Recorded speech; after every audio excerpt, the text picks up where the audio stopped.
Menara Cukong yang ke-17. Edisi ke-141 hingga 150. Bersama suara seriak, novel audio seni bela diri dilanjut. Perkataan Raja Perang bagaikan sambaran petir, meledak dalam pikiran Chu Xiaoying. Tidak mungkin. Putraku adalah jenius terbaik di antara 5 negara di wilayah utara. Tidak ada seorang pun di generasi muda yang dapat menandinginya. Bagaimana dia bisa Mah Tei? Teriak Chu Xiaoying dengan tidak percaya. Raja Perang menahan amarahnya dan memberitahu Chu Xiaoying berita itu, benar sekali. Cukong mengeluarkan kekuatan tempur yang luar biasa dalam pertarungan juara dan runner-up aliansi 5 bangsa, dan memicu kekuatan langit dan bumi perantara, kekuatan api, untuk mengalahkan Chu Yunxiao.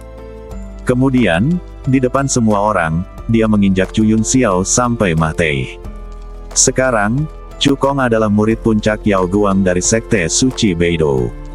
Mendengar ini, wajah Chu Xiaoying langsung berubah sepucat kertas, kehilangan semua warna. Sudah berakhir. Setelah Cukong bergabung dengan puncak Yao Guang, kultivasinya pasti akan meningkat pesat. Tidak lama lagi dia akan kembali untuk membalas dendam pada kita. Ada keputusasaan di mata Chu Xiao.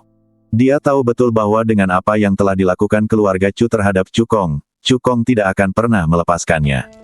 Kenapa panik? Keadaan belum sepenuhnya pulih. Raja Perang berkata dengan suara pelan, menurut berita yang dikirim kembali, Cukong telah benar-benar menyinggung keluarga Qi, keluarga bangsawan teratas Kekaisaran Fengli, dan tetua Wang Changlin dari puncak Yuheng di aliansi 5 kerajaan. Selama kita menyatukan kekuatan ini dan membawa Cukong kembali ke Kekaisaran Qian, dia akan dibunuh tanpa tempat pemakaman. Jika Cukong tetap berada di puncak Yao Guang, mereka benar-benar tidak akan bisa mengambil tindakan, jadi mereka harus membujuknya kembali ke Kekaisaran Qian. Chu Xiaoying berkata, tapi bagaimana kita bisa memancing Cukong kembali? Setelah kejadian terakhir, Cukong pasti akan sangat berhati-hati. Apa yang dikatakan Chu Xiaoying adalah menggunakan Chusan untuk memasang jebakan dan memancing Cukong keluar dari Akademi Xingchen. Jadi, kita harus memikirkan alasan yang tidak dapat ditolak Cukong, sehingga dia harus kembali ke Kekaisaran Api Merah. Cahaya dingin melintas di mata Raja Perang. Aku sudah punya ide awal di benakku. Selanjutnya, kita perlu memobilisasi kekuatan semua pihak dan membuat persiapan yang matang.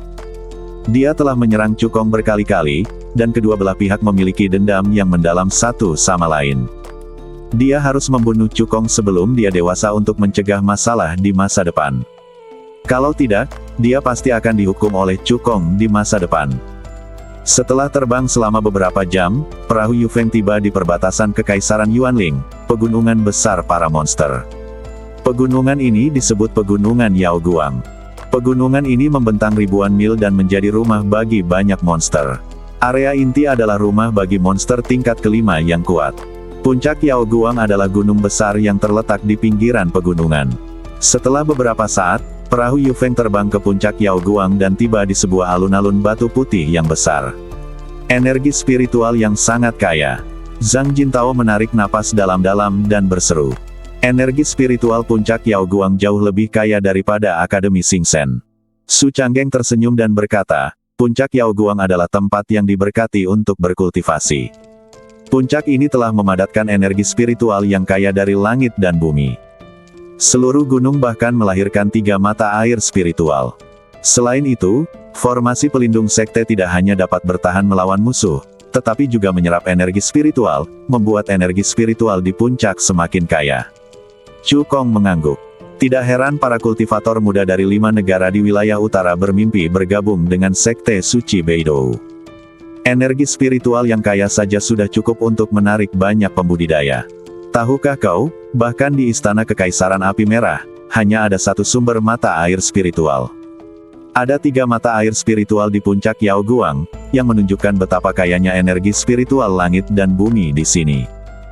Dikatakan bahwa ketika energi langit dan bumi terkonsentrasi pada tingkat tertentu, ia tidak hanya dapat mencair menjadi mata air spiritual, tetapi bahkan dapat memadat menjadi batu-batu spiritual. Su Changgeng membawa Cukong dan 4 orang lainnya ke aula utama. Pada saat ini, ada 8 orang yang duduk di aula, masing-masing dari mereka memancarkan aura yang kuat, dan kultivasi mereka semua di atas tingkat kelima Kaisar Roh. Pria tua berambut putih yang memimpin telah mencapai tahap awal ke-9 dari alam Kaisar Roh. 8 orang ini ditambah Su Changgeng adalah 9 tetua puncak Yao Guang. Pria tua berambut putih, bernama Han Yuan, adalah tetua agung puncak Yao Guang dan seorang alkemis tingkat tinggi kelas 5. Karena sang master puncak terluka parah dan masih menyendiri untuk memulihkan diri. Oleh karena itu, Han Yuan bertanggung jawab atas upacara masuk sekte untuk Cukong dan 4 orang lainnya. Penatua Agung, kelima orang ini adalah murid baru yang direkrut oleh aliansi 5 negara kali ini. Mereka adalah Cukong dari Kekaisaran Api Merah, peringkat pertama di aliansi 5 negara. Su Changgeng melaporkan hasil Cukong dan 4 orang lainnya kepada Han Yuan satu persatu. Setelah mendengar ini, mata Han Yuan berkilat dengan pandangan aneh. Dia tidak menyangka bahwa tempat pertama di aliansi 5 negara ini benar-benar akan bergabung dengan puncak Yao Guang. Berdasarkan pengalaman masa lalu, 5 tempat teratas seharusnya dimonopoli oleh puncak Yu Heng. Han Yuan menekan keraguannya, mengangguk pada Su Changgeng, dan berkata, "Terima kasih atas kerja kerasmu, Tetua Su." Kemudian dia mengalihkan pandangannya ke arah Cukong dan ke-4 orang lainnya dan berkata dengan suara yang dalam, "Upacara penerimaan murid baru sekte telah resmi dimulai." Di bawah kepemimpinan Han Yuan, Cukong dan ke-4 orang lainnya membungkuk dan membakar dupa ke arah potret master puncak pertama. Kemudian Han Yuan membacakan peraturan sekte satu persatu, memperingatkan Cukong dan ke-4 orang lainnya agar tidak melanggarnya, jika tidak, mereka akan dihukum berat. Setelah melakukan semua ini, Han Yuan mengumumkan dengan lantang, berikan Zhang Jintao status murid bintang 1. Setelah berkata demikian, dia membalik telapak tangannya, mengeluarkan token giok yang dibuat khusus dan memberikannya kepada Zhang Jintao. Bila diperhatikan lebih teliti, pada bagian depan plakat giok tersebut terukir sebuah gunung yang menjulang tinggi hingga ke awan. Di puncak gunung tersebut, terukir 4 karakter, Beidou Yao Guang, dengan gaya kaitan besi dan perak. Di bagian belakang token giok tersebut, terdapat ukiran bintang yang artinya murid bintang 1. Terima kasih, Tetua Agung. Zhang Jintao mengangkat tangannya dan dengan hormat mengambil token identitas, lalu memotong jarinya dan meneteskan setetes darah ke dalamnya untuk membuat koneksi dengannya. Mulai sekarang, ia adalah murid resmi puncak Yao Guang. Segera setelah itu, Han Yuan memberikan Wei Chaofeng dan 2 lainnya status murid bintang 1. Akhirnya, dia mengalihkan pandangannya ke Cukong dan berkata dengan keras, berikan Cukong status murid bintang 2. Sebelum dia selesai berbicara, Su Changgeng tiba-tiba berkata, Penatua Agung, Cukong tidak hanya memiliki bakat luar biasa dalam kultivasi, tetapi juga bakat luar biasa dalam alkimia. Status murid bintang 2 agak rendah. Han Yuan menyipitkan matanya sedikit setelah mendengar ini. Dia merenung sejenak dan berkata, kalau begitu, maka aku akan memberikan Cukong status murid bintang 3. Su Changgeng menyela Han Yuan dan berkata, menurutku Cukong harus langsung diberi status murid bintang 4. Perkataan Su Changgeng mengejutkan 7 tetua lainnya pada saat yang sama. Wajah Han Yuan berubah lebih gelap. Di sekte suci Beidou, para pengikut dibagi menjadi 7 tingkatan. Dari yang rendah sampai yang tinggi, mereka adalah murid bintang 1, murid bintang 2, murid bintang 7. Dalam keadaan normal, murid yang baru saja bergabung dengan sekte suci Beidou semuanya adalah murid bintang 1 tingkat terendah. Hanya beberapa orang jenius yang dapat menjadi murid bintang 2. Han Yuan memberikan Chu Hongqi status murid bintang 3 karena Chu Hongqi adalah juara aliansi 5 negara.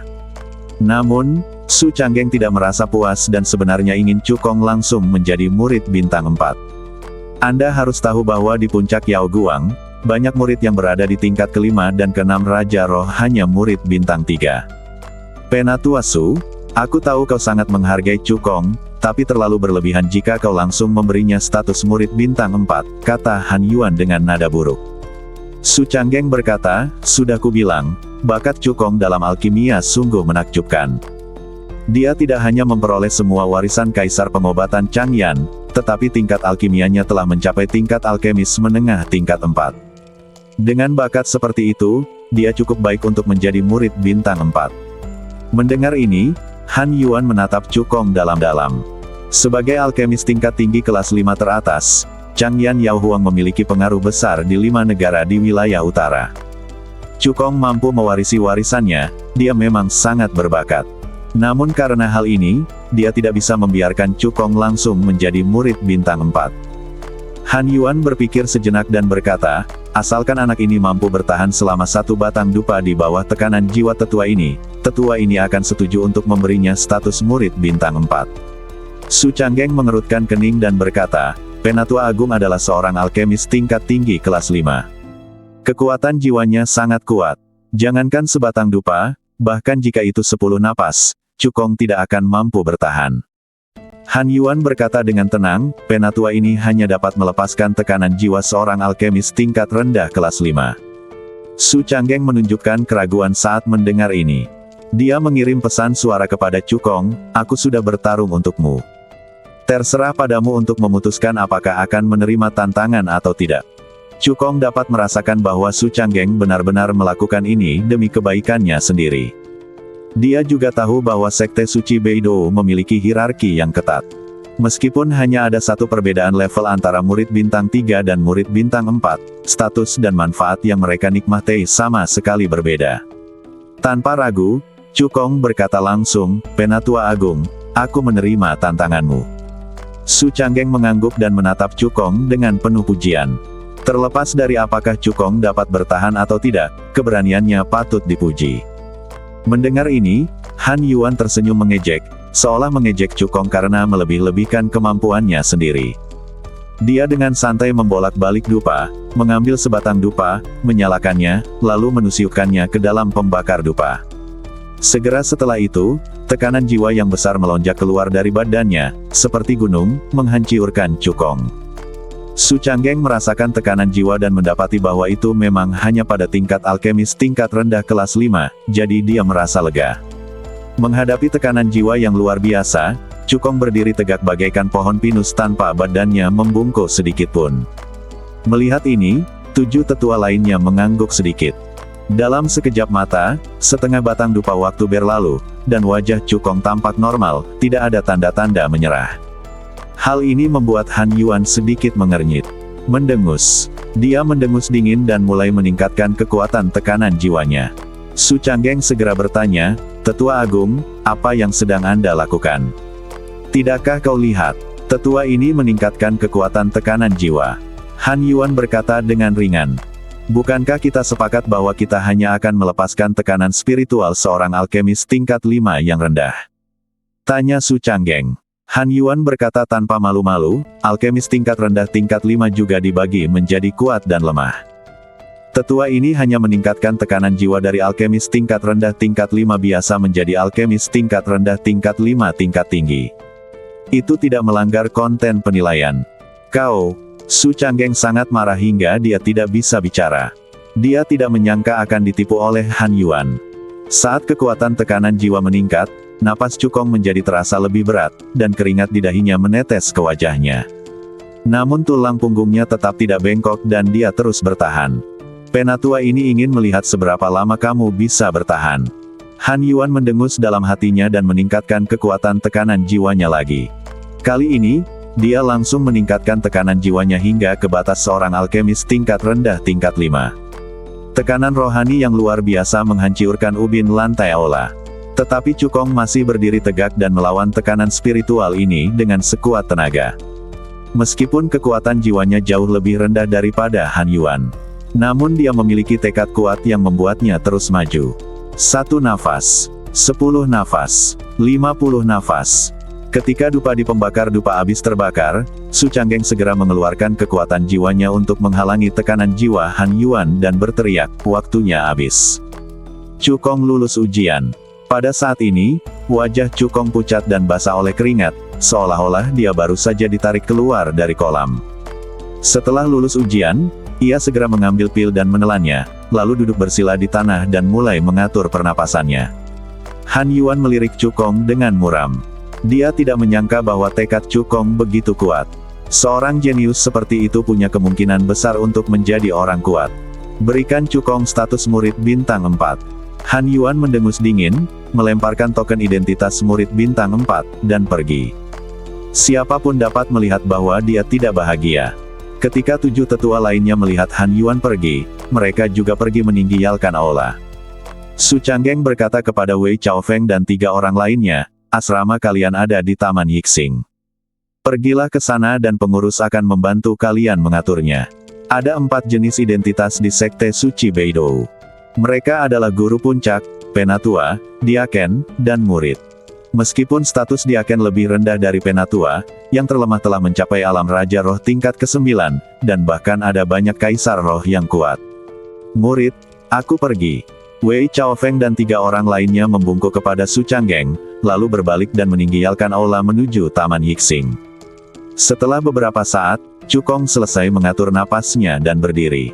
Ini adalah tanda identitas Anda. Su Changgeng menyerahkan token identitas murid bintang 4 kepada Cukong, matanya penuh kekaguman. Ketika Han Yuan tanpa malu-malu meningkatkan tekanan jiwanya hingga batas seorang alkemis tingkat rendah kelas 5, dia menyerah, berpikir bahwa Cukong tidak akan mampu bertahan. Namun yang tidak diduganya adalah Cukong tidak hanya bertahan, tetapi juga selalu mempertahankan postur tegak. Meskipun wajahnya sepucat kertas, tulang punggungnya tidak bengkok sama sekali. Kekuatan tekad seperti itu sungguh mengagumkan. Belum lagi pada generasi pendeta yang lebih muda, bahkan di antara pendeta yang sudah setengah baya dan tua, dia belum pernah melihat tekad yang begitu kuat. Penilaian Su Changgeng sama dengan penilaian Han Yuan. Ia yakin bahwa seorang jenius seperti Cukong, yang memiliki bakat dan tekad, memiliki peluang besar untuk menjadi orang kuat selama ia tidak mati. Hal ini pun membuat Su Changgeng semakin menghargai Cukong, yakin bahwa dia memiliki harapan untuk mewarisi warisan yang ditinggalkan oleh Master Puncak pertama dan menghidupkan kembali reputasi Puncak Yao Guang. Cukong mengambil token identitas itu, mengatupkan kedua tangannya, dan membungkuk, "Terima kasih, Tetua Su. Jika Anda tidak membantu saya memperjuangkan status murid bintang 4, Anda tidak akan menyinggung Tetua Agung." Su Changgeng melambaikan tangannya dan berkata dengan acuh tak acuh, "Jangan dimasukkan ke hati. Tetua Agung dan aku telah mengalami banyak konflik karena filosofi kami yang berbeda. Apa yang terjadi hari ini tidak ada apa-apanya. Penatua Su, apakah ada hak istimewa bagi murid bintang 4? Mengapa Anda sangat ingin saya menjadi murid bintang 4? Cukong bertanya dengan sedikit kebingungan. Su Changgeng menjelaskan, pertama, murid bintang 4 telah memasuki jajaran murid elit di Sekte Suci Beidou. Status mereka sebanding dengan Diaken biasa, yang jauh lebih tinggi daripada murid bintang 3. Kedua, sumber daya kultivasi yang diperoleh murid bintang 4 setiap bulan jauh melebihi murid bintang 3. Hal ketiga dan yang paling penting adalah murid bintang 4 dapat naik ke lantai 4 Menara Wu dan Menara Dan untuk berlatih. Murid bintang 3 hanya dapat naik ke lantai 3 Menara Wu dan Menara Dan. Hierarki di Sekte Beidou Sein sangat ketat, dan sangat sulit bagi para murid untuk maju. Seringkali dibutuhkan kerja keras selama beberapa tahun bagi seorang murid bintang 3 biasa untuk maju menjadi murid bintang 4. Oleh karena itu, sesepuh ini akan bekerja keras untukmu, berharap kamu dapat langsung menjadi murid bintang 4. Cukong semakin bingung setelah mendengar ini, apa itu Menara Wu dan Menara Dan? Berjalanlah di sekitar sekte dan kenali lingkungannya, maka kamu akan tahu apa itu Menara Wu dan Menara Dan. Su Changgeng berkata sambil tersenyum, asramamu ada di Taman Bintang 4, pergilah langsung ke sana, dan Diaken akan membantumu mengaturnya. Terima kasih, Tetua Su. Cukong berterima kasih. Su Changgeng mengangguk, berbalik dan pergi. Setelah Cukong meninggalkan aula utama, dia langsung menuju Taman Bintang 4. Di puncak Yao Guang, dibangun 7 taman sesuai dengan status para pengikutnya, yaitu Taman Bintang 1, Taman Bintang 2, Taman Bintang 7. Murid-murid dari berbagai tingkatan tinggal di taman yang berbeda-beda. Yixing Yuan, tempat Wei Chaofeng, Zhang Jintao dan yang lainnya tinggal, memiliki jumlah penduduk terbanyak dan kondisi kehidupan terburuk. Setiap murid hanya dapat dialokasikan loteng kecil. Kondisi di Taman Bintang 4 tempat tinggal Cukong jauh lebih baik. Setiap murid dapat diberi halaman dengan lingkungan yang indah, dan ada juga formasi pengumpulan roh kecil di halaman untuk mempercepat kultivasi. Setelah Cukong tiba di Taman Bintang 4, dia menemui Diakon Feng, yang bertanggung jawab atas urusan sehari-hari para murid elit. Setelah Diakon Feng memeriksa token identitas Cukong, dia memberikan Cukong sebuah piring giok yang bertuliskan angka 130. Plat giok ini bukan hanya pelat pintu, tetapi juga kunci. Plat ini dapat digunakan untuk membuka pembatas yang dipasang di gerbang pelataran nomor 130. Selain itu, Diakon Feng juga memberi Cukong sebuah peta. Peta ini tidak hanya mencakup puncak Yaoguang dan pegunungan Yaoguang, tetapi juga kota-kota terdekat. Terima kasih, Diakon Feng. Cukong berterima kasih. Setelah itu, Cukong datang ke halaman 130 dengan membawa token giok dan peta. Dia mengaktifkan token giok, membuka pembatas di gerbang, dan melangkah ke halaman. Meskipun halamannya tidak besar, namun dihias dengan elegan dan ditanami dengan beberapa tanaman hias dan bunga, pemandangannya pun cukup bagus. Selain pembatasan gerbang dan formasi pengumpulan roh di villa, ada juga formasi untuk mencegah mengintip. Namun sayangnya, tingkatannya terlalu rendah. Itu hanya formasi tingkat 4. Bahkan tidak bisa menghentikan mengintipnya orang kuat di tingkat pertama Kaisar Roh, kata Cukong pada dirinya sendiri. Pagoda kekacauan adalah rahasia terbesarnya. Begitu bocor, dia akan dibunuh. Untuk amannya, formasi anti mata-mata yang kuat harus didirikan di halaman. Cukong tidak punya rencana untuk mendirikan formasi Tian Feng Xuanhun. Puncak Yaoguang bukanlah Akademi Bintang, tetapi ada 10 orang kuat di atas tingkat kelima Kaisar Roh. Di antara mereka, Master Puncak dan Tetua Agung Han Yuan bahkan telah mencapai tingkat ke-9 Kaisar Roh. Oleh karena itu, mengandalkan formasi Tian Feng Xuanhun tidak dapat menjamin keamanan. Dia harus menyiapkan formasi anti mata-mata yang lebih kuat di halaman. Cukong hanya merapikan rumah dan kemudian meninggalkan villa, berencana untuk membiasakan diri dengan sekte tersebut terlebih dahulu. 1 jam kemudian, Cukong melakukan tur singkat ke puncak Yaoguang dan memperoleh pemahaman umum tentang situasi sekte tersebut. Ada 7 bangunan utama di puncak Yaoguang, yang secara kolektif dikenal sebagai 5 aula dan 2 menara. Di antaranya, 5 istana tersebut adalah Istana Sumber Daya, Istana Koleksi Buku, Istana Misi, Istana Seni Bela Diri, dan Istana Hukuman. Resource Hall, sebagaimana namanya, adalah tempat di mana sumber daya budidaya didistribusikan dan dipertukarkan. Pada hari pertama tiap bulan, para pengikut dapat pergi ke Resource Hall untuk mengumpulkan ramuan dan poin kontribusi. Poin kontribusi yang disebut memiliki fungsi serupa dengan kredit di Star Academy dan dapat digunakan untuk ditukar dengan harta karun. Murid bintang 1 dapat menerima 10 poin kontribusi setiap bulan. Sebagai murid bintang 4, Cukong dapat menerima 1000 poin kontribusi setiap bulan. Perpustakaan itu berisi teknik-teknik berharga, seni bela diri, metode rahasia, dan resep ramuan ajaib. Para pengikut pergi ke berbagai tempat untuk meminjam buku sesuai dengan tingkatan mereka. Seseorang seperti Cukong dapat pergi ke daerah murid bintang 4 untuk meminjam keterampilan tingkat bumi biasa tingkat rendah, ilmu bela diri, dan teknik rahasia biasa. Tetapi jika ia ingin berlatih keterampilan tingkat tinggi, seni bela diri, atau teknik rahasia yang kuat, ia perlu membayar poin kontribusi yang sesuai. Aula misi adalah tempat Anda menerima misi sekte. Selesaikan tugas sekte dan Anda akan menerima poin kontribusi sebagai hadiah. Puncak Yaoguang tidak memaksa pengikut untuk menyelesaikan misi sekte, tetapi jika pengikut ingin mendapatkan poin kontribusi, mereka harus mengambil inisiatif untuk menyelesaikan misi sekte. Fungsi dari Balai Bela Diri dan Balai Hukuman sudah dapat ditebak dari namanya. Aula Bela Diri merupakan tempat para pengikut berlatih bersama-sama, sedangkan Aula Hukuman merupakan tempat para pengikut dihukum. Adapun 2 menara itu, mereka merujuk pada Menara Wu dan Menara Dan. Kedua menara tersebut merupakan inti dari puncak Yaoguang. Tidak peduli apakah Anda seorang murid, diaken, atau penatua, jika Anda ingin meningkatkan kekuatan dengan cepat, Anda harus mengandalkan Menara Wu dan Menara Dan. Kedua menara ini adalah harta karun yang dibuat oleh pemimpin puncak pertama menggunakan metode rahasia khusus. Di dalam menara terdapat warisan berharga yang ditinggalkan oleh pemimpin puncak pertama. Anggota puncak Yaoguang dapat memasuki menara dengan token identitas mereka, memahami warisan yang ditinggalkan oleh master puncak pertama, dan dengan cepat meningkatkan kekuatan mereka. Di antara semuanya, Menara Seni Bela Diri memiliki total 8 lantai. Yang tersisa di menara tersebut adalah warisan seni bela diri dari Master Puncak pertama, termasuk pengembangan keterampilan, seni bela diri, teknik rahasia, dan sebagainya. Anda harus tahu bahwa Master Puncak pertama adalah orang kuat di tingkat ketiga sekte spiritual. Warisan seni bela diri yang ditinggalkannya cukup untuk memungkinkan para kultivator alam Raja Roh dan Kaisar Roh meningkatkan kekuatan mereka dengan cepat.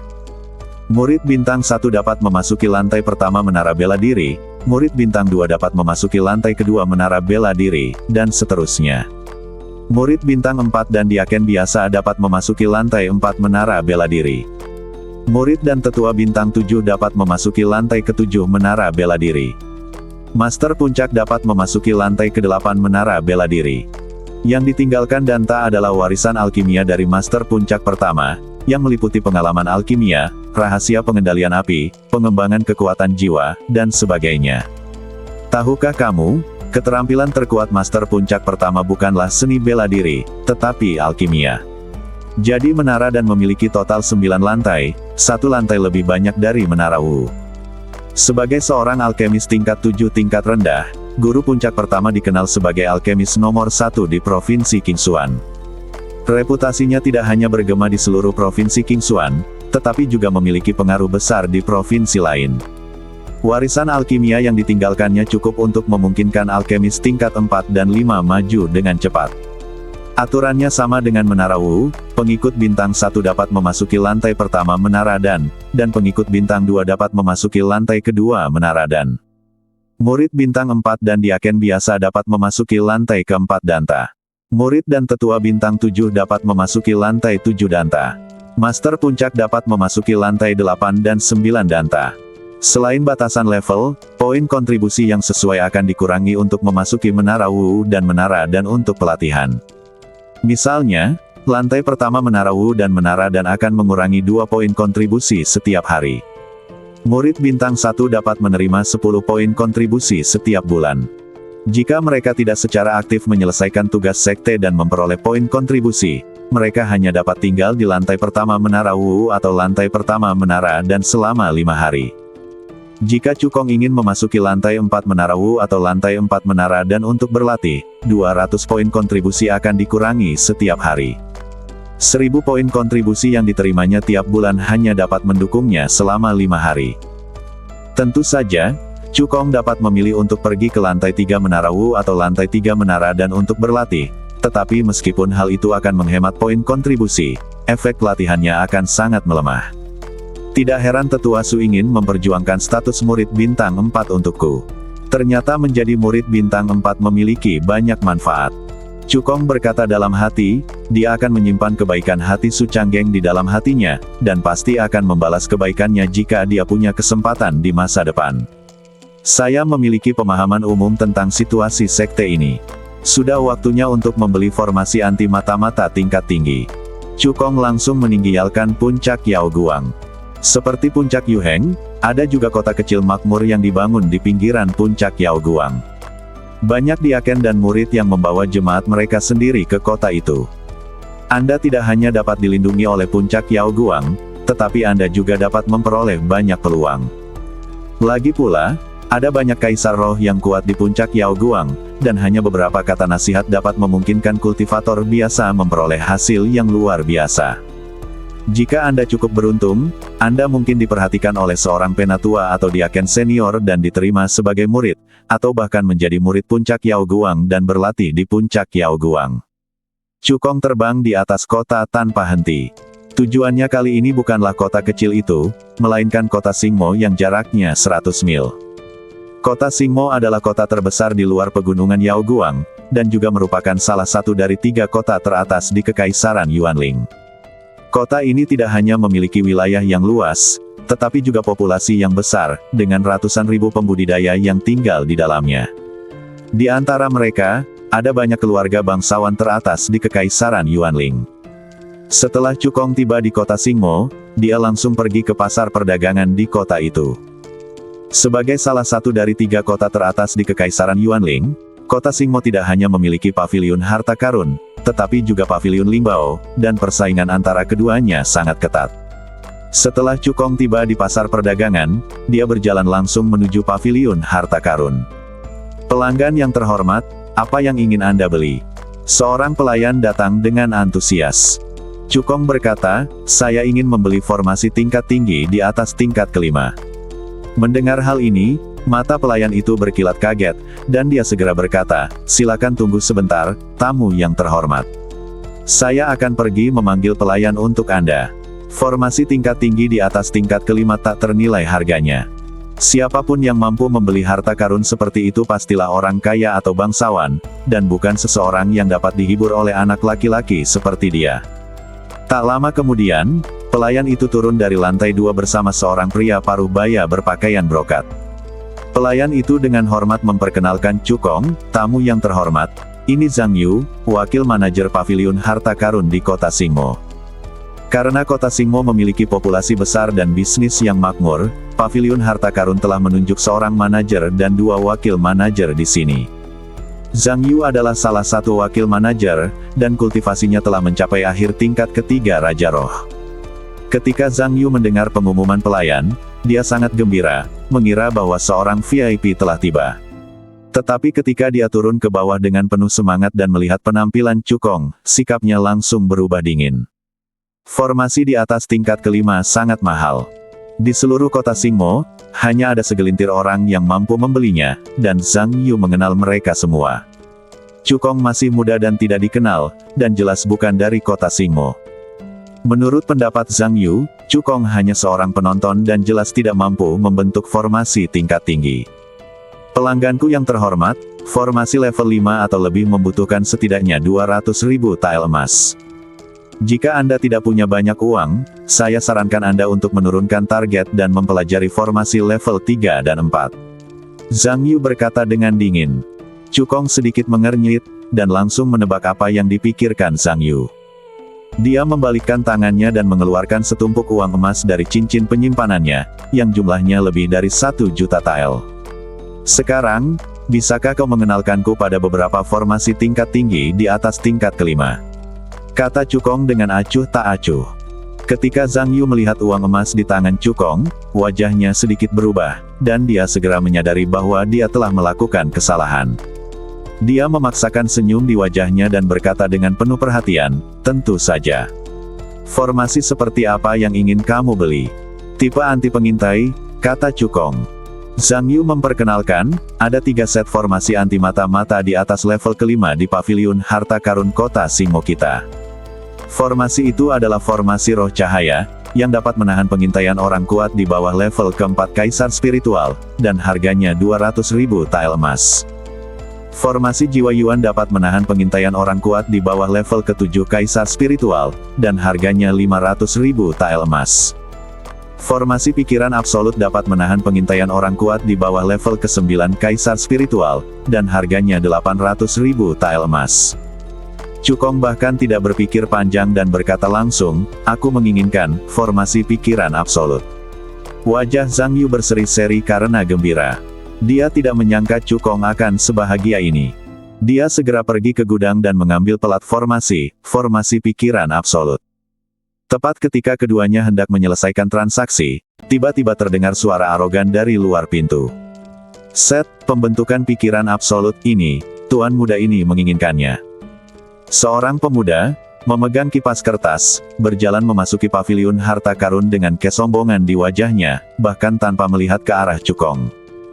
Ketika Zhang Yu melihat pemuda itu, dia segera meninggalkan Cukong dan berkata dengan penuh perhatian, Tuan Yuan, sudah lama sejak terakhir kali saya melihat Anda. Yuan Hua mengangguk pelan dan berkata dengan bangga, kakakku menemukan seorang diaken senior dari puncak Yao Guang untuk mengajariku. Jadi selama kurun waktu ini, aku telah berlatih di villa di kota Yao Guang. Mata Zhang Yu berbinar, dan dia menyanjungnya, sepertinya tidak lama lagi Tuan Muda Yuan bisa menjadi murid resmi puncak Yao Guang. Saya ingin mengucapkan selamat kepada Tuan Muda Yuan terlebih dahulu. Ketika Yuan Hua mendengar ini, ekspresi bangga muncul di wajahnya. Dia menunjuk susunan di tangan Zhang Yu dan berkata, ayahku akan merayakan ulang tahunnya yang ke-60. Kakakku memintaku untuk membeli 1 set susunan anti mata-mata tingkat tinggi sebagai hadiah ulang tahun untuknya. Berapa harga 1 set susunan pikiran absolut ini? Aku akan membelinya. Cukong di sampingnya mengerutkan kening dan berkata, siapa cepat dia dapat. Akulah orang pertama yang memutuskan rangkaian formasi pikiran absolut ini. Mendengar ini, wajah Yuan Hua menjadi gelap. Dia mengalihkan pandangannya ke arah Cukong dan berkata dengan nada dingin, "Wah, apakah kamu tahu siapa aku?" Zhang Yu memperkenalkan, ini adalah Yuan Hua, putra kedua dari keluarga Yuan, salah satu keluarga bangsawan teratas di Kekaisaran Yuanling. Kakak laki-lakinya, Yuan Feng, putra tertua dari keluarga Yuan, telah bergabung dengan puncak Yao Guang dan sekarang menjadi murid bintang 3. Prospek masa depannya tidak terbatas. Cukong berkata dengan tenang, "Jadi apa? Aku hanya tahu siapa yang datang lebih dulu. Karena aku memesan formasi pikiran absolut terlebih dahulu, sebaiknya kau menjualnya kepadaku." Wajah Zhang Yu langsung berubah dingin. Dia pikir dengan memberitahu Cukong tentang latar belakang Yuan Hua, dia akan bisa membuat Cukong menyerah, tapi dia tidak menyangka Cukong ternyata tidak tahu berterima kasih. Zhang Yu berteriak dengan nada yang buruk, "Tidak ada aturan siapa cepat dia dapat di paviliun harta karun kota Singmo milikku. Aku akan menjual susunan, formasi pikiran absolut, kepada siapapun yang aku mau." Setelah berkata demikian, Zhang Yu segera tersenyum dan menyerahkan pelat formasi pikiran absolut, di tangannya kepada Yuan Hua sambil tersenyum. Tepat saat Yuan Hua hendak mengambil pelat formasi, kekuatan hisap yang kuat tiba-tiba meledak dari telapak tangan kanan Cukong, menyedot pelat formasi itu. "Kamu mencari kemah Teihan." Zhang Yu sangat marah, dan kultivasinya di tingkat ketiga akhir Raja Roh meledak, dan dia mengayunkan telapak tangan kanannya ke arah Cukong. Telapak roh emas. Ada cahaya keemasan di telapak tangan kanannya, mengandung kekuatan spiritual yang luar biasa. Cukong mendengus dingin, mengepalkan tangan kanannya, dan menghantamkannya ke depan. Melihat ini, Zhang Yu mensibir. Cukong baru berada di tahap awal tingkat kedua Raja Roh dan bahkan tidak menggunakan seni bela diri apapun. Hanya angan-angan baginya untuk bisa menangkis telapak roh emas dengan tinjunya. Dalam sekejap mata, tinju dan telapak tangan saling beradu. Ah! Terdengar ratapan menyakitkan. Zhang Yu terlempar mundur bagaikan layang-layang yang talinya putus, dan jatuh dengan keras ke jalan di luar paviliun harta karun. Jika diperhatikan lebih teliti, telapak tangan kanannya cacat pareh dan semua tulangnya patah. "Kau adalah seorang kultivator badan di tahap awal alam tempering badan." Zhang Yu berteriak ngeri. Cukong melirik Zhang Yu dengan pandangan jijai. Meskipun kultivasi Zhang Yu telah mencapai akhir tingkat ketiga Raja Roh, ia menjalani kehidupan mewah setiap hari, dan auranya sangat lemah. Kekuatan tempurnya yang sebenarnya bahkan tidak sebaik seorang kultivator di tingkat ketiga tengah Raja Roh. Untuk menghadapinya, Cukong tidak perlu menggunakan seni bela diri apapun. Kekuatan fisiknya saja sudah cukup untuk meledakkannya. Cukong mengalihkan pandangannya ke arah Yuan Hua dan berkata dengan dingin, "Enyahlah." Raut wajah Yuan Hua berubah. Tatapan mata Cukong membuatnya merasa dingin di sekujur badannya, seolah-olah dia telah jatuh ke dalam gua es. Namun, mengingat latar belakangnya, Yuan Hua tiba-tiba menjadi percaya diri lagi, dan berteriak dengan arogan, "Wah, meskipun kamu kuat, lalu kenapa? Aku adalah putra kedua dari keluarga Yuan, dan saudara laki-lakiku adalah murid bintang 3 dari puncak Yao Guang. Jika kamu berani menyinggung perasaanku, kamu tidak akan mendapat tempat di seluruh Kekaisaran Yuanling." Cukong mensibir, apakah murid bintang 3 dari puncak Yao Guang sangat kuat? Tentu saja. Puncak Yao Guang adalah salah satu dari 7 cabang sekte suci Beidou. Ada 10 orang kuat di atas tingkat kelima kaisar spiritual di puncak itu. Kakakku menjadi murid bintang 3 di usia muda, dan masa depannya tidak terbatas. Kebanggaan Yuan Hua tiba-tiba terhenti, matanya membelalak seperti lonceng, keringat dingin langsung muncul di dahinya, dan badannya mulai gemetar tak terkendali. Karena Cukong mengeluarkan token giok. Pada bagian depan plakat giok tersebut terukir sebuah gunung yang menjulang tinggi hingga ke awan, dan di puncak gunung tersebut terukir 4 karakter, Beidou Yao Guang, dengan goresan mirip besi dan kait perak. Ada 4 bintang terukir di bagian belakang pelat giok. Itu adalah token identitas Cukong. Kau adalah murid bintang 4 dari puncak Yao Guang, kata Yuan Hua dengan suara gemetar. Sebagai adik dari murid bintang 3 puncak Yao Guang, dia tahu betul apa yang dimaksud dengan murid bintang 4. Dia adalah murid elit sekte suci Beidou, dan statusnya setara dengan diaken biasa. Zhang Yu yang awalnya sangat marah, kemarahan di wajahnya langsung sirna saat melihat tanda identitas Cukong. Segera menghilang dari hadapanku, atau kau akan menanggung akibatnya. Cukong menatap Yuan Hua dan berkata dengan acuh tak acuh. Yuan Hua melarikan diri dari paviliun harta karun tanpa ragu-ragu, tidak berani mengucapkan sepatah kata pun yang kasar. Setelah Yuan Hua melarikan diri, Zhang Yu menutupi tangan kanannya yang terluka dan berjalan ke paviliun harta karun dengan penuh perhatian. Sikapnya berubah 180 derajat dari sebelumnya. Tamu yang terhormat, ini semua salah saya karena tidak mengenali orang hebat itu dan menyinggung Anda.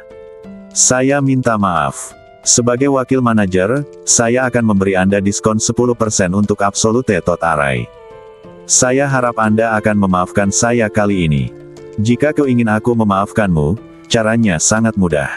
Asal kau mengambil inisiatif untuk mengundurkan diri dari jabatan wakil manajer dan bekerja sebagai juru tulis di paviliun harta karun kota Singmo selama sebulan. Kata Cukong enteng. Apa katamu? Wajah Zhang Yu langsung berubah muram saat mendengarnya. Meskipun paviliun harta karun terletak di Kekaisaran Yuanling, namun tidak sebagus paviliun Lingbao. Tetapi masih merupakan perusahaan dagang terbesar kedua di Kekaisaran Yuanling. Sebagai wakil pengurus cabang kota Singmo, dia memiliki kekuasaan dan pengaruh yang sangat besar.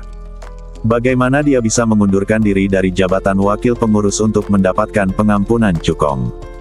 Sebagai wakil pengurus paviliun harta karun di kota Singmo, Anda tidak hanya bersikap tidak pantas, tetapi juga menyalahgunakan kekuasaan dan bahkan berkelahi dengan tamu terhormat.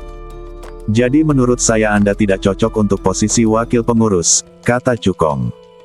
Zhang Yu menyingkirkan senyum di wajahnya dan berkata dengan nada dingin, sebagai murid bintang 4 dari puncak Yao Guang, latar belakangmu memang tidak lemah. Namun, ini adalah paviliun harta karun, dan bukan giliranmu untuk membuat keputusan. Set pelat susunan, formasi pikiran absolut ini, aku tidak akan menjualnya kepadamu. Selain itu, atas nama wakil pengurus, aku menyatakan bahwa kamu akan masuk daftar hitam, dan kamu tidak akan diterima di paviliun harta karun kota Singmoku di masa mendatang. Begitu dia selesai berbicara, Zhang Yu bertepuk tangan dengan kuat, dan sekelompok pengawal dengan aura yang kuat pun tiba dengan segera. Tim pengawal ini beranggotakan 5 orang, dan kultivasi mereka semua telah mencapai tingkat pertama Raja Roh atau lebih. Kapten pengawal yang memimpin, seperti Zhang Yu, adalah seorang prajurit kuat di akhir tingkat ketiga Raja Roh. Pergilah segera, kalau tidak, jangan salahkan aku karena memerintahkanmu untuk diusir. Zhang Yu menatap Cukong dan memberi perintah. Menurutnya, meskipun Cukong hanyalah seorang kultivator fisik di tahap awal alam tempering badan, kekuatan bertarungnya tetaplah luar biasa. Namun di pihaknya, ada 6 penguasa alam Raja Roh yang kuat, yang pasti bisa menghancurkan Cukong. Cukong mendengar ini dan menggelengkan kepalanya sedikit, aku sudah memberimu kesempatan. Tidak apa-apa jika kamu tidak menghargainya, tetapi kamu masih ingin mati. Kamu tidak bisa menyalahkanku. Begitu dia selesai berbicara, Cukong menginjak langkah api mengalir dan langsung berubah menjadi aliran cahaya dan menghilang di tempat. Serang dengan seluruh kekuatanmu. Pupil mata Zhang Yu tiba-tiba mengecil, dan dia segera memberi perintah, meminta para pengawal mengerahkan seluruh kekuatan mereka. Tapi bagaimana mereka bisa menjadi lawan Cukong? Aduh, aduh, aduh. Teriakan terdengar satu demi satu. Sesaat kemudian, Zhang Yu dan kelima pengawalnya tergeletak di tanah. Terutama Zhang Yu, wajahnya bengkak, meninggalkan bekas telapak tangan berdarah, dan sebagian besar giginya copot. Cukong berdiri di depan Zhang Yu, menatapnya, dan bertanya dengan nada mengejek, apakah kamu masih bertarung? Sedikit kebencian melintas di mata Zhang Yu. Dia membalikkan tangan kirinya, mengeluarkan jimat giok dari cincin penyimpanan, dan menghancurkannya dengan satu tangan. Wah, selesai sudah. Aku sudah meminta bantuan pengurus. Dia akan segera kembali dengan wakil pengurus lainnya.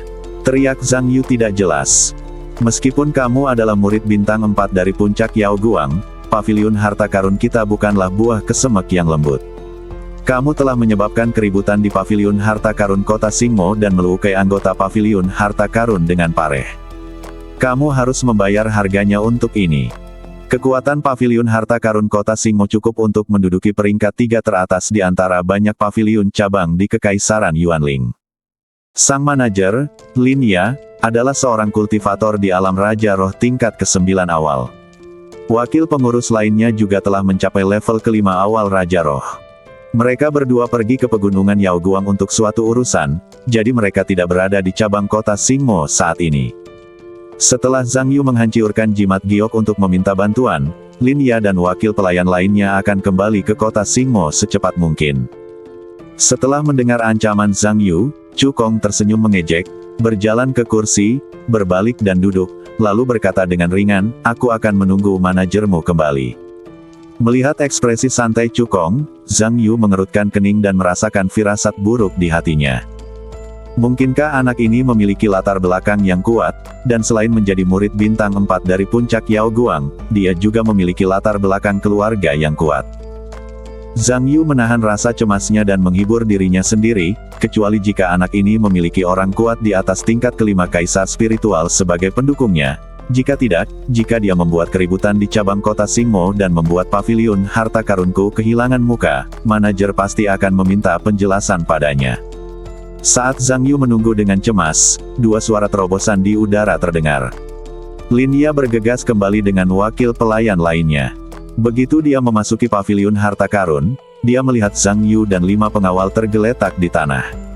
Wajahnya tiba-tiba menjadi pucat dan dia berteriak marah, "Siapa yang melakukannya?"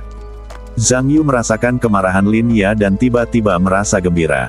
Menurutnya, Chu Kong sedang dalam masalah besar. Dia segera berdiri, menunjuk ke arah Chu Kong dan berteriak, "Bos, orang ini berhasil." Selanjutnya, Zhang Yu menceritakan seluruh kejadian itu dengan berlebihan, membuat Lin Ya berpikir bahwa Chu Kong sengaja datang untuk membuat masalah. Dia tidak hanya mengusir tamu terhormat Yuan Hua, dia juga memukul dan melukai Zhang Yu dan yang lainnya dengan sikap yang sangat arogan.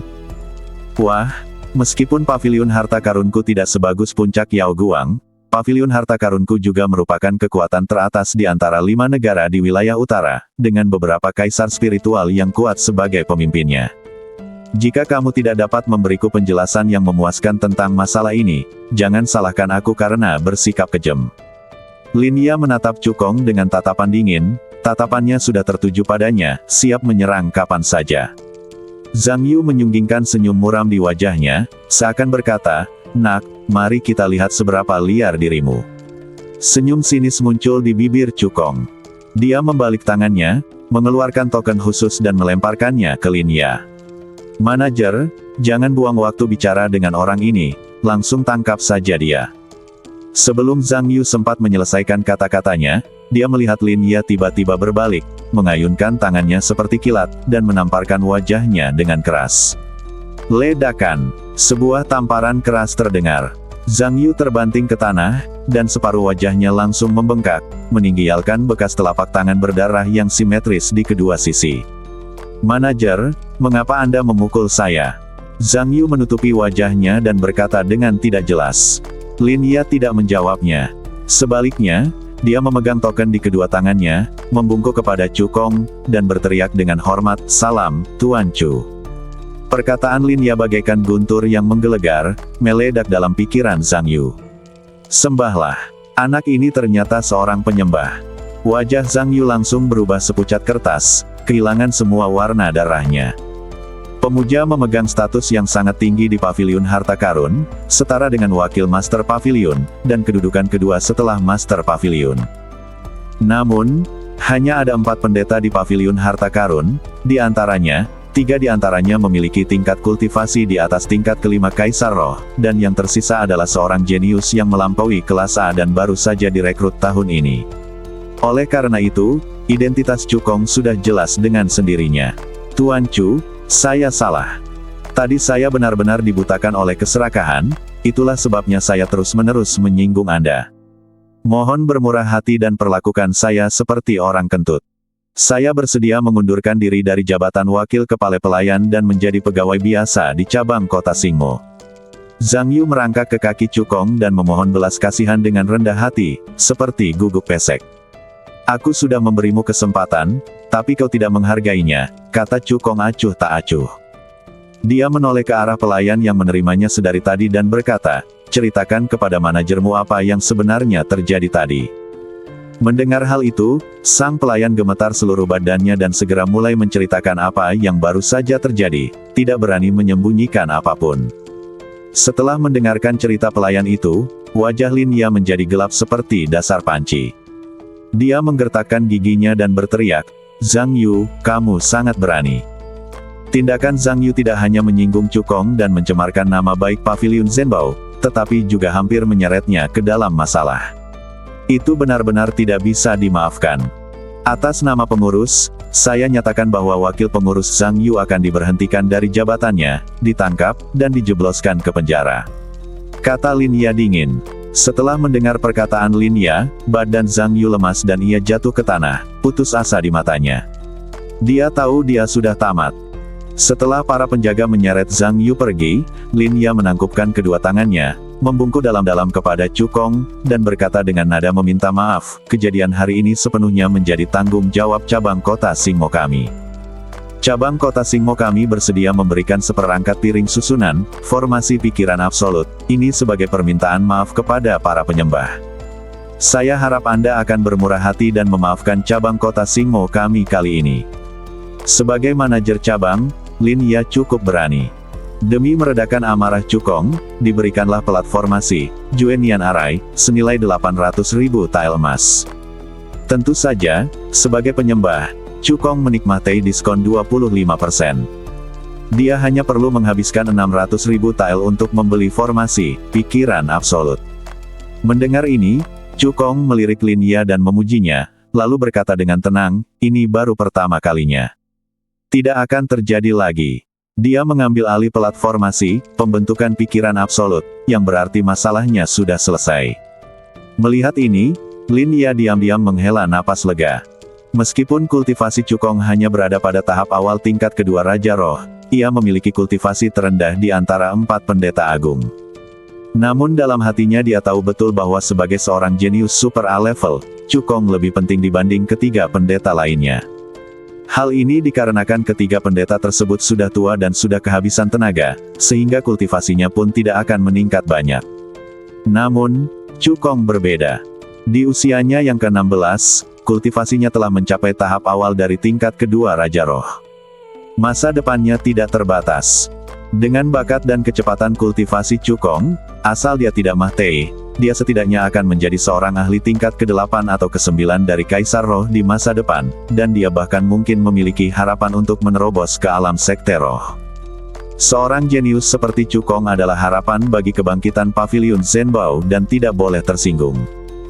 Setelah meletakkan cakram arai pikiran absolut ke dalam cincin penyimpanan, Cukong berpikir sejenak dan berkata, "Manajer Lin, saya juga ingin membeli sejumlah besar benih tanaman obat kelas 4 dan kelas 5.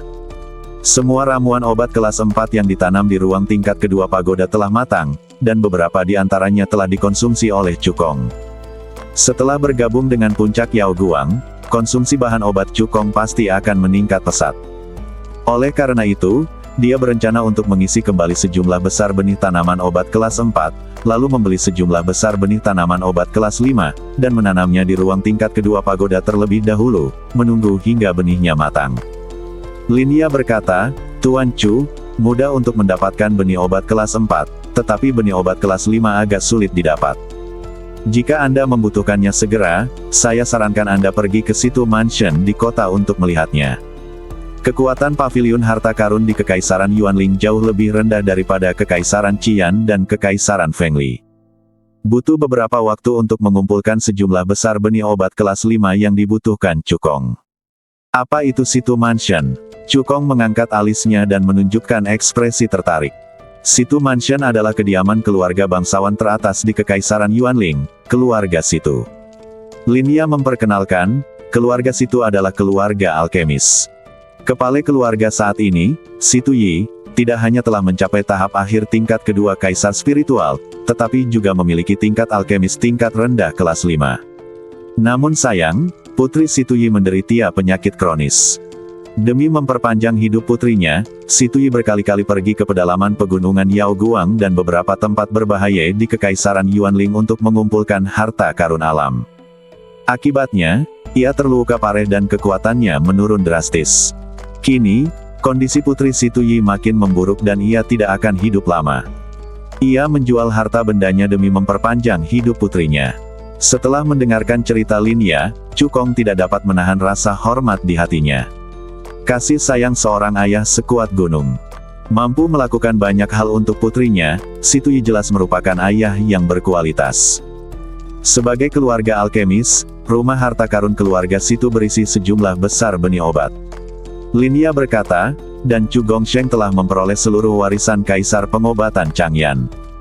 Jika ada cara untuk memperpanjang hidup putrinya, dia tidak perlu mengeluarkan uang sepeser pun dan bisa mendapatkan benih obat tersebut.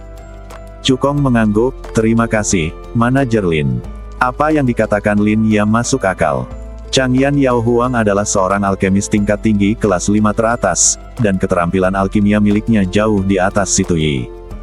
Situyi tidak dapat menyembuhkan penyakit kronis putrinya, tetapi mungkin ada solusinya dalam warisan yang ditinggalkan oleh Kaisar Pengobatan Changyan. Jadi Cukong memutuskan untuk pergi ke Situ Mansion untuk melihat-lihat. Setelah berkata demikian, dia berbalik dan meninggalkan paviliun harta karun. Situ Mansion terletak di utara kota Singmo. Tempat ini mencakup area yang luas dan sangat mudah ditemukan. Cukong datang ke Situ Mansion dan memberitahu para pelayan bahwa dia ada di sana untuk merawat tuan keluarga Situ. Dia kemudian dibawa ke ruang resepsi oleh para pelayan. Pada saat ini, ada lebih dari 10 orang yang duduk di aula resepsi, dan tujuan mereka sama dengan Cukong. Keluarga Situ adalah salah satu keluarga terkuat di Kekaisaran Yuanling dan juga merupakan keluarga alkemis. Ada banyak harta karun berharga yang tersembunyi di perbendaharaan keluarga. Mereka semua ingin mencoba peruntungannya. Jika Putri Situyi dapat disembuhkan, dia tidak hanya akan mendapatkan harta yang berharga, tetapi dia juga akan dapat membuat keluarga Situ berutang budi padanya, membunuh 2 burung dengan 1 batu. Setelah menunggu secangkir teh, seorang pria parubaya dengan rambut abu-abu dan wajah kurus berjalan ke aula.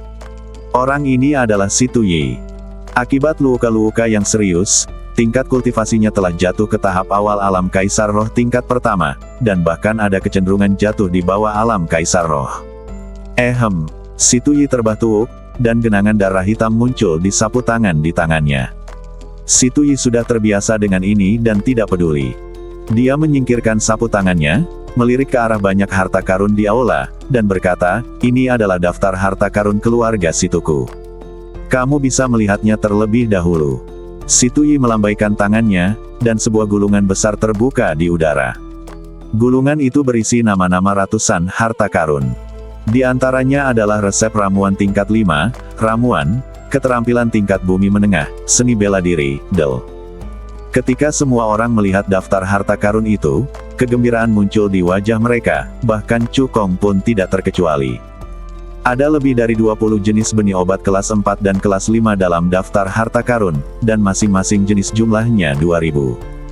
Jika Cukong bisa membeli semuanya dan menanamnya di ruang tingkat kedua pagoda, itu akan cukup baginya untuk menjadi alkemis tingkat tinggi kelas 5.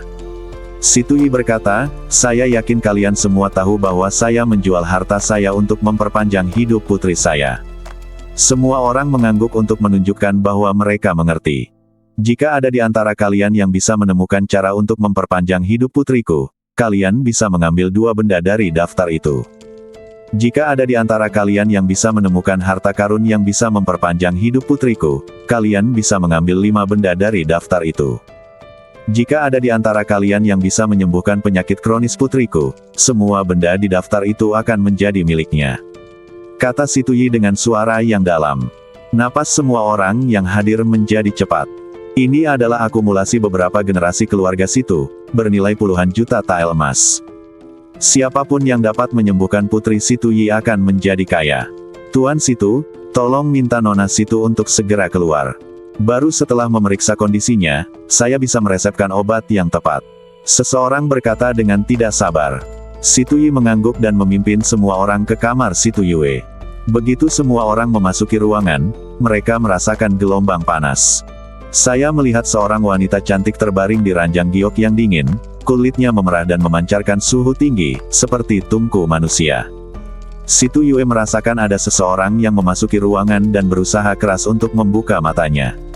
Matanya yang cerah bagaikan bintang. Ayah. Situ Yue berusaha keras untuk bangun. Situ Yi bergegas ke sisi Situ Yue dan memintanya untuk berbaring dengan patuh.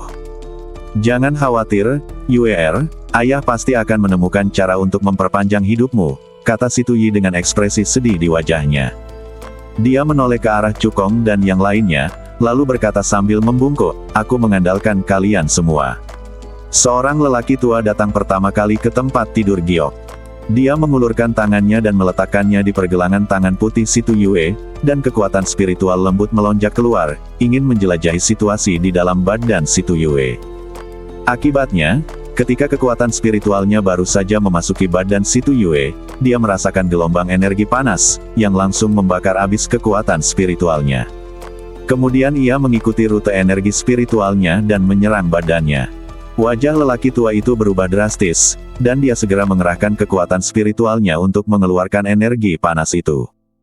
Namun, kekuatan spiritualnya tidak hanya gagal mengeluarkan energi panas dari badannya, tetapi malah meningkatkan kekuatan energi panas tersebut.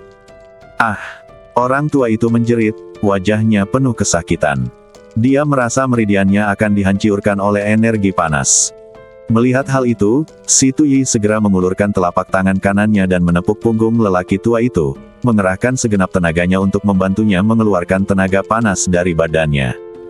Meskipun nyawa lelaki tua itu tidak dalam bahaya, namun meridian di badannya telah rusak parah dan dia memerlukan setidaknya beberapa bulan istirahat untuk pulih. Ketika yang lain melihat ini, wajah mereka semua berubah serius. Tidak heran Situ Yi harus menghabiskan tabungan beberapa generasi keluarga Situ untuk menyelamatkan putrinya. Situasi putrinya sangat rumit. Jika seorang pria kuat biasa mengambil tindakan, dia tidak hanya akan gagal menyelamatkan putrinya, tetapi dia juga akan mendatangkan malapetaka bagi dirinya sendiri. Sepertinya ada energi api yang membara di dalam badan Situ Yue. Jika aku mengeluarkan pil kristal es dan membiarkannya meminumnya, aku dapat membekukan energi api di dalam badannya dan kemudian menggunakan kekuatan spiritualku untuk memaksanya keluar. Mungkin aku dapat menyembuhkannya, Cukong berkata dalam hati. Meskipun Situ Yue tidak dapat disembuhkan sepenuhnya pada akhirnya, energi pil kristal es pasti dapat menekan energi api dan memperpanjang umur Situ Yue. Pil kristal es adalah pil tingkat menengah tingkat 5 yang mengandung energi atribut es yang sangat besar. Di antara warisan yang ditinggalkan Kaisar Pengobatan Changyan, ada pil kristal es. Tepat saat Cukong hendak mengajukan diri untuk merawat Situ Yue, sebuah suara dingin tiba-tiba terdengar di benaknya. Jika kau memperlakukannya seperti itu, nasibmu akan sama seperti orang tua yang baru saja menyerangnya. Wajah Cukong berubah. Meskipun dia sudah lama tidak mendengar suara ini, dia langsung mengenalinya sebagai suara Ratu Kekacauan. Bukankah kau berencana untuk mengasingkan diri selama setahun? Cukong bertanya dalam hatinya. Aku masih menyendiri, dan aku hanya menggunakan sedikit kekuatan jiwaku untuk berkomunikasi denganmu. Ratu Kekacauan berkata dengan dingin, alasan mengapa aku tiba-tiba terbangun adalah karena aku merasakan kekuatan di badan wanita di ranjang giok. Cukong terkejut dan bertanya, apa sebenarnya yang terjadi di dalam badannya yang membuatmu khawatir? Ratu Kekacauan adalah makhluk maha kuasa yang berdiri di puncak semua kultivator. Fakta bahwa dia dapat membuatnya khawatir membuktikan bahwa situasi di dalam badan Situ Yue jauh melampaui harapannya. Tidak ada apa-apa, hanya seberkas energi yang bawaan. Permaisuri Chaos berkata dengan ringan, wanita ini awalnya membangkitkan garis keturunan abadi, tetapi ditekan oleh Dao Surgawi benua Jiushu. Garis keturunannya adalah atribut api Yin, jadi untuk menekannya, Dao Surgawi mengirimkan seberkas energi yang bawaan, yang berubah menjadi api Yuan Yang. Dengan cara ini, bukan saja garis keturunannya tidak akan bisa bangkit sepenuhnya, tetapi badannya juga akan menjadi semakin buruk hingga dia meninggal.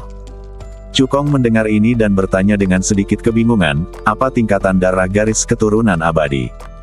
Benua Kyushu membagi tingkatan darah menjadi 10 tingkatan, yaitu darah tingkat pertama, darah tingkat kedua, darah tingkat ketiga, darah tingkat ke-9, darah tingkat atas.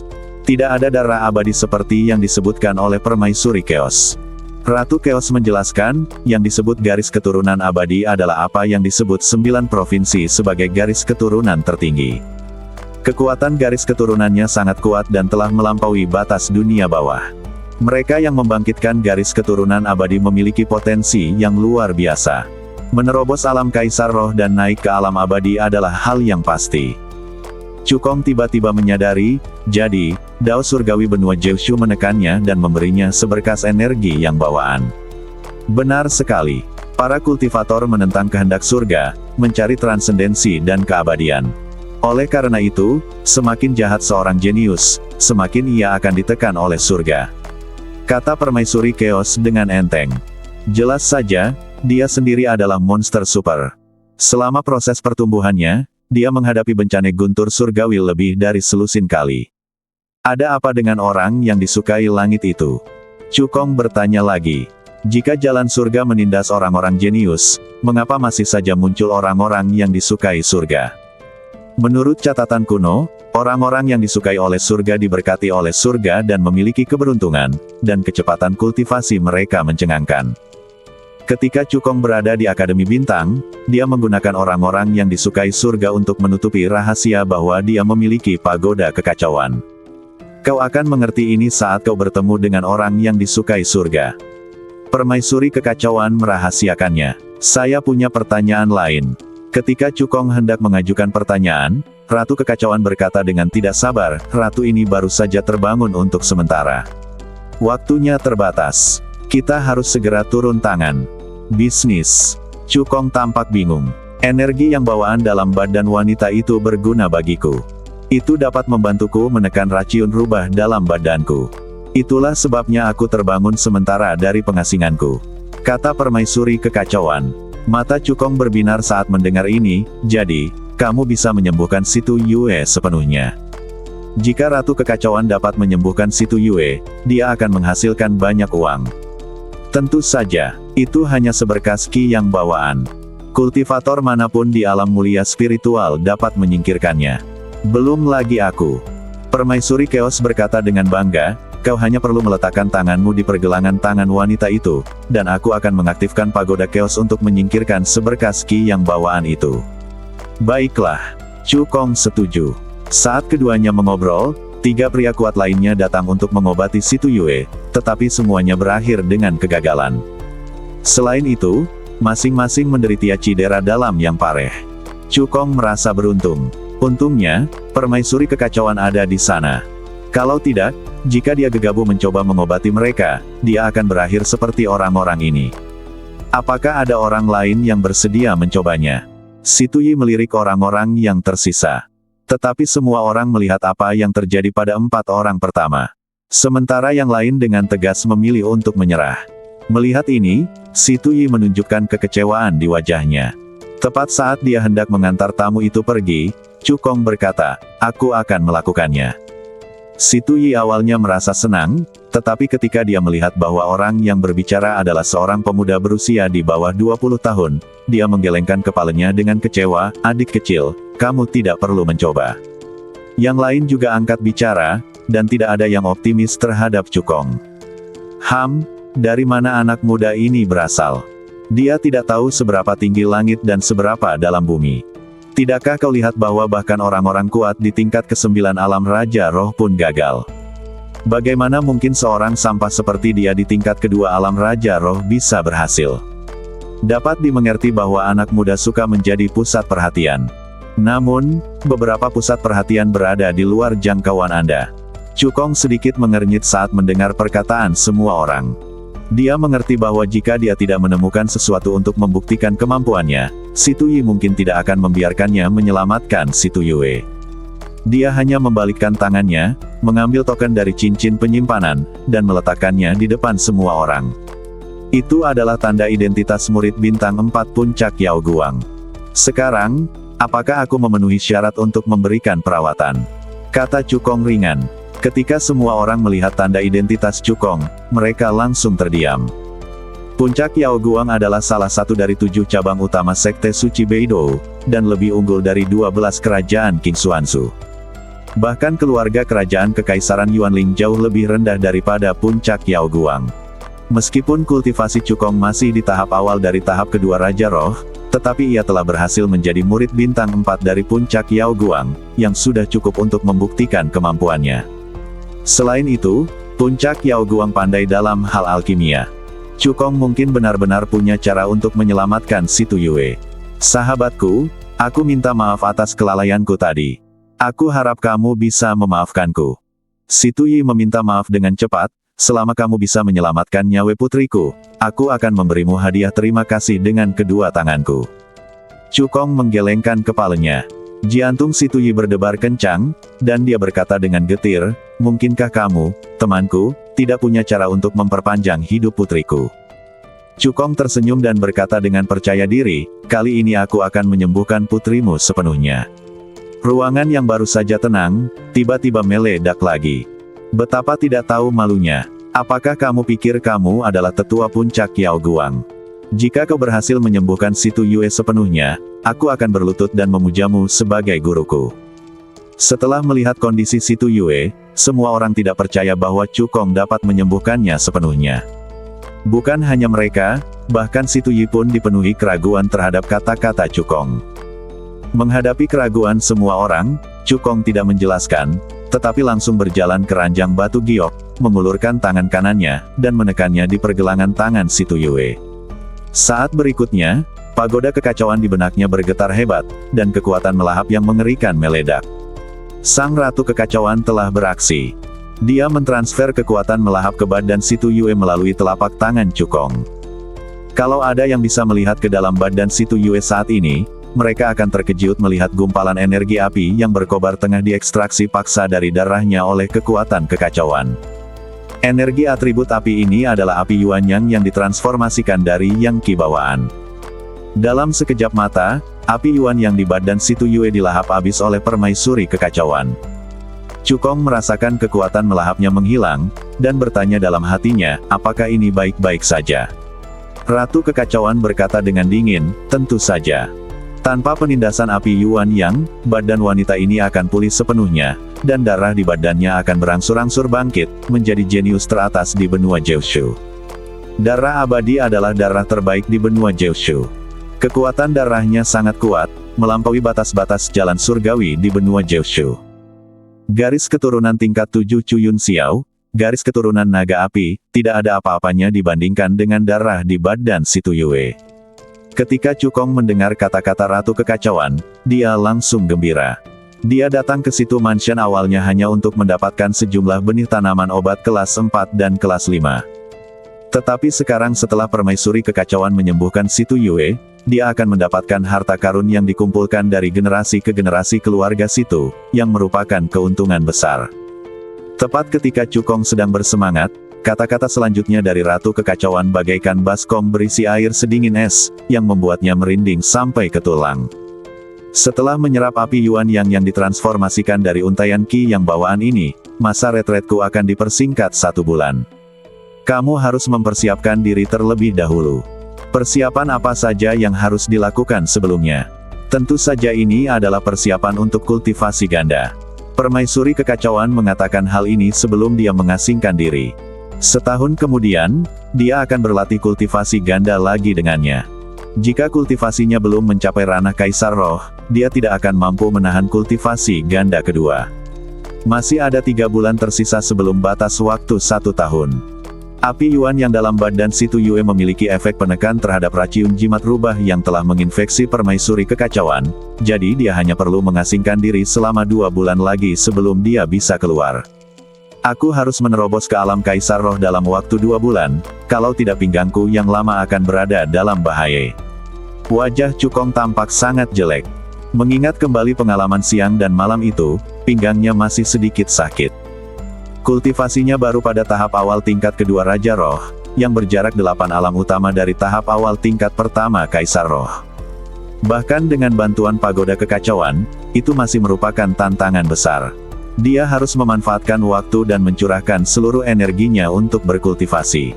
Para penonton melihat ekspresi aneh di wajah Cukong dan mengira dia tidak bisa menyembuhkan si Tuyue, jadi mereka mulai mengejeknya. Aku benar, bukan? Bagaimana mungkin seorang pemuda yang hanya berada di tingkat kedua alam Raja Roh dapat menyembuhkan nona situ?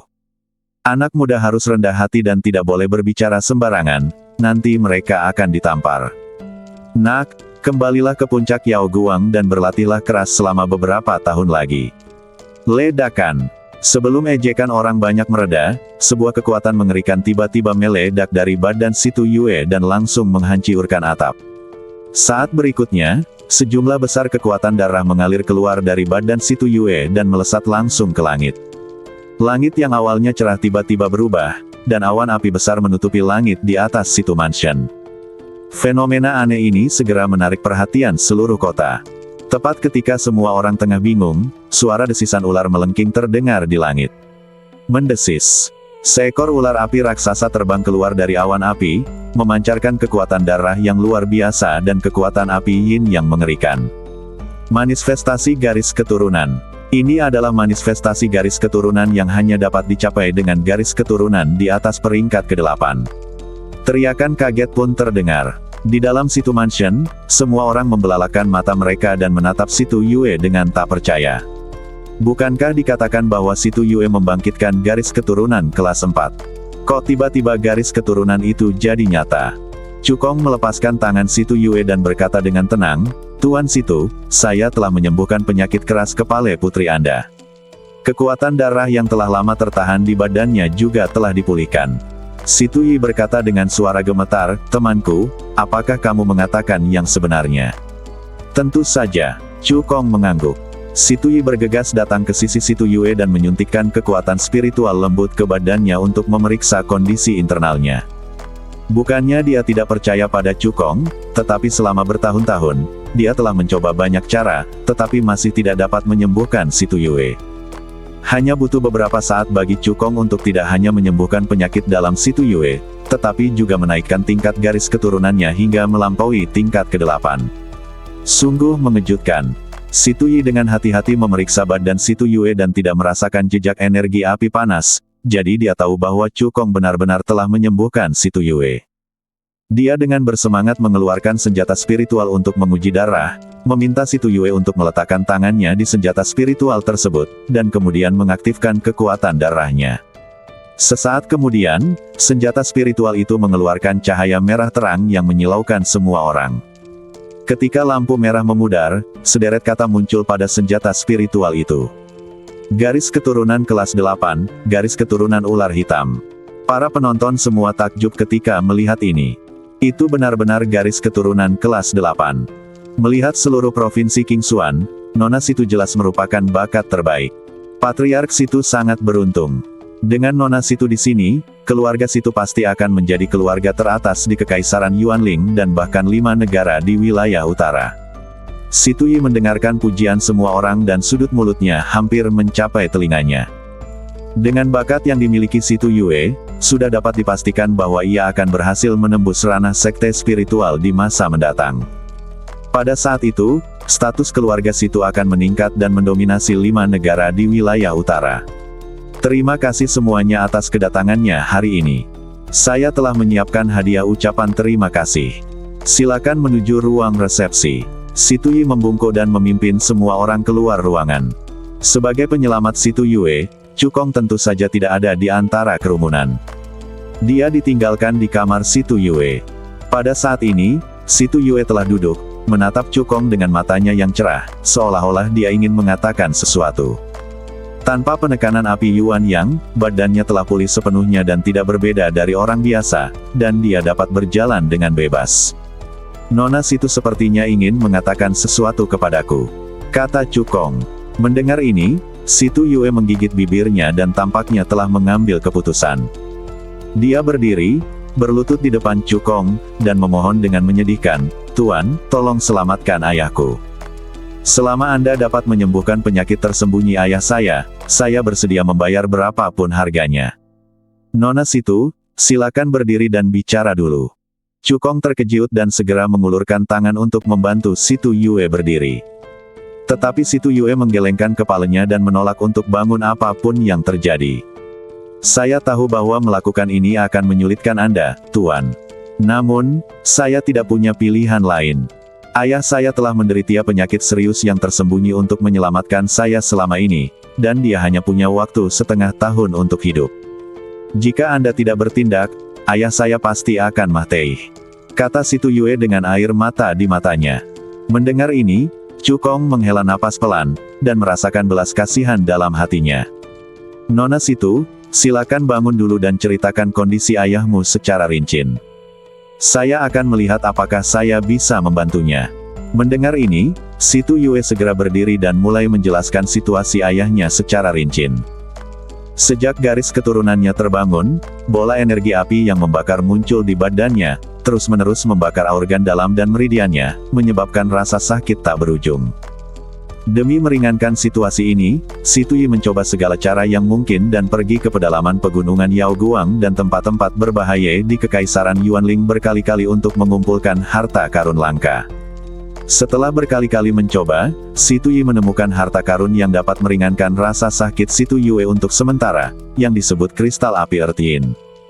Kristal api bumi Yin adalah bahan obat kelas 5 yang hanya dapat diproduksi di tempat di mana kekuatan bumi Yin sangat kuat. Ada tempat berbahaya di Kekaisaran Yuanling yang disebut Gua Iblis. Kekuatan iblis bumi di gua itu kuat, dan telah menghasilkan banyak kristal api iblis bumi. Tetapi tempat di mana khazanah spiritual surga dan bumi dilahirkan biasanya menyembunyikan bahaya. Di dalam gua iblis, hiduplah seekor monster bernama kera iblis api. Monster ini sangat brutal dan kuat. Kera iblis api yang paling lemah juga lebih kuat dari binatang iblis tingkat 4 yang rendah, sebanding dengan seorang kultivator alam Raja Roh tingkat kedua. Raja kera iblis api yang paling kuat bahkan telah mencapai tingkat binatang iblis menengah tingkat kelima, sebanding dengan kaisar roh tingkat kelima. Situ Yi memasuki gua iblis berkali-kali untuk mengumpulkan kristal api Yin, dan terluka parah beberapa kali oleh seni bela diri bawaan kera iblis api Yin kera iblis, yang membuatnya menderita penyakit tersembunyi yang serius, yang menyebabkan kekuatannya anjlok. Kultivasinya tidak hanya jatuh ke tahap awal tingkat pertama Kaisar Roh, tetapi dia hanya memiliki waktu setengah tahun lagi untuk hidup. Jika tidak, Situ Yi tidak akan menjual hartanya dan menyewa seseorang untuk merawat Situ Yue. Munculnya Cukong membuat Situ Yue melihat kemungkinan menyelamatkan ayahnya. Menurutnya, jika Cukong dapat dengan mudah menyembuhkan penyakitnya yang membandel, maka dia pasti dapat menyembuhkan penyakit tersembunyi ayahnya juga. Karena itulah dia berlutut dan memohon. Setelah mendengarkan cerita Situ Yue, Cukong mengerutkan kening. Bukan karena dia tidak mau menolong Situ Yue, tapi karena Situ Yi sakit, dia tidak berdaya. Dalam warisan yang ditinggalkan Kaisar Pengobatan Changyan, tidak ada ramuan yang dapat menyembuhkan api Yin kera iblis. Dan dengan kekuatannya sendiri, dia tidak mampu menyembuhkan Situ Yi. Nona Situ, saya. Cukong hendak berbicara dan mengatakan bahwa dia tidak dapat menyembuhkannya. Namun saat dia melihat mata Situ Yue yang cerah dan penuh rasa iba, hatinya tergerak dan dia merasa iba lagi. Sayangnya, dia menghela nafas dalam hatinya dan mulai mencoba memanggil Ratu Kekacauan. Permaisuri, apakah Anda sedang menyendiri? Apakah Anda masih bisa mendengar suaraku? Permaisuri, gadis ini juga sangat berbakti. Jika Anda punya ide, silakan beritahu saya. Permaisuri, berhenti berteriak. Terdengar suara dingin. Cukong merasa gembira, mengetahui bahwa Permaisuri Kekacauan belum sepenuhnya mengasingkan diri dan pasti baru saja mendengar teriakannya. Benar saja, pada saat berikutnya, suara Ratu Kekacauan terdengar samar-samar. Api Yin kera iblis hanyalah raciun api dengan atribut api Yin.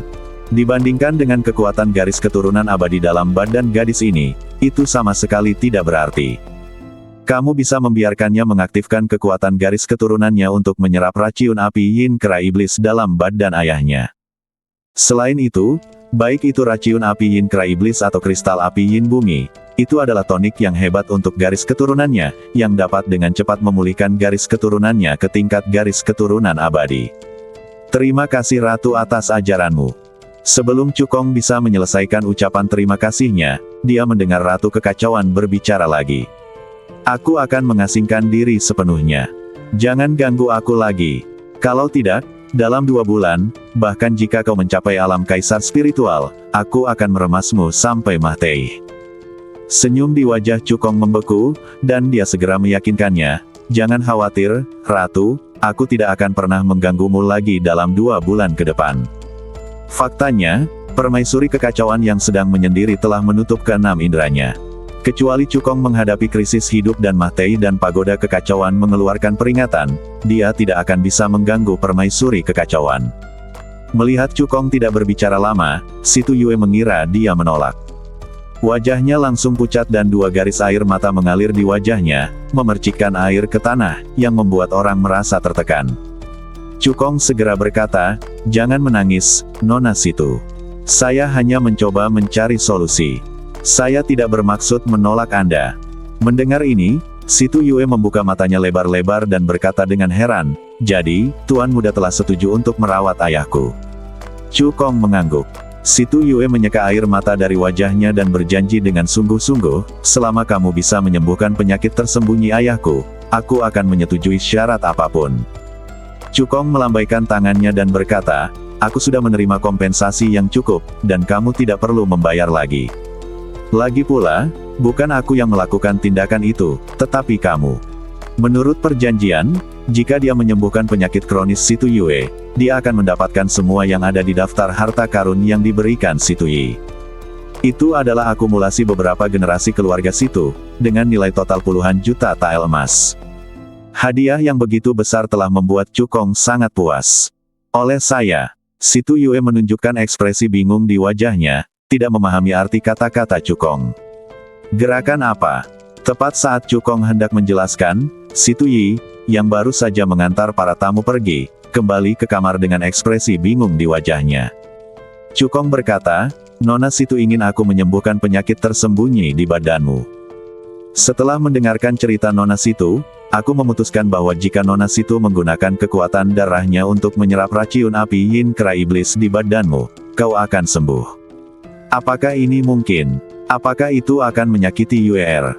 Ketika Si Tuyue mendengar ini, reaksi pertamanya bukanlah senang karena penyakit tersembunyinya dapat disembuhkan, tetapi khawatir apakah itu akan membahayakan Si Tuyue. Kasih sayang seorang ayah sungguh menyentuh. Cukong tersenyum dan berkata, "Tuan Situ, jangan khawatir. Garis keturunan putri Anda yang terbangun bukanlah garis keturunan tingkat 8, tetapi garis keturunan tingkat terbaik. Hanya saja garis keturunan itu ditekan oleh api Yuan yang terlalu lama dan belum sepenuhnya terbangun. Racun api Kera Iblis Yin tidak hanya tidak akan melukai putri Anda, tetapi juga akan memelihara garis keturunannya dan membantunya pulih." "Apa?" Yuer membangkitkan garis keturunan kelas atas. Ketika Si Tuyue mendengar kata-kata Cukong, mulutnya terbuka lebar dan wajahnya penuh keterkejutan. Garis keturunan kelas atas adalah garis keturunan paling maju di benua Jiushu. Garis keturunan ini tidak pernah muncul di King Xuanzu. Si Tuyue selalu berpikir bahwa garis keturunan semacam ini hanya ada dalam catatan buku-buku kuno. Tanpa diduga, putrinya akan membangkitkan garis keturunan tertinggi. Dia bahkan tidak berani memimpikannya rencana seperti itu. Bersambung.